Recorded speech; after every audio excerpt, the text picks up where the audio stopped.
That's another good question, and it was an interesting observation. And I think it goes back to like what we were talking about with targeting, right? Pretty much everybody these days expects targeting, and so you expect it to be relevant.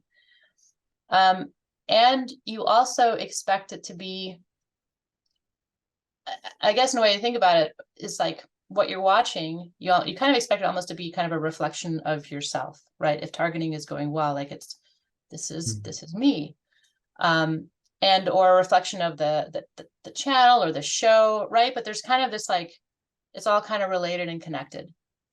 And so in the cases where those and it was somewhat intentional, we were trying to kind of create a little bit of a jarring experience to see what was going to be the response to that. And where you kind of had two different kind of conflicting messages, and it was exactly that. It was very jarring because, to the point where like some people were actually almost kind of upset about this, like some emotional reaction to this, which fascinated me because it's like, well, it's just television, it's just ads.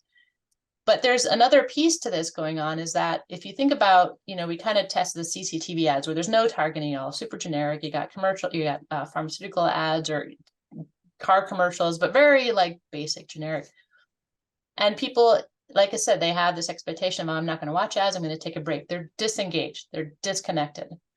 But then if you have targeted ads and it's designed to relate and be familiar, you start connecting, right? And you're connected, you're paying attention, you are investing your attention and your time into this. And it feels fine, it feels good, it's a reflection of me. But then if you suddenly have two ads that are conflicting, you're just like, whoa, what just happened, right? And especially because they're watching TV, like this is like their relaxing time. They don't want to get into like heated discussions and debates. I mean, they're just relaxing. And so now, but here's a moment where they're in a space, they're connected. It's a little bit of some self-reflection, it's reflecting them. And to have conflict in that space is particularly jarring and confusing. And then there's a moment of like, what just happened?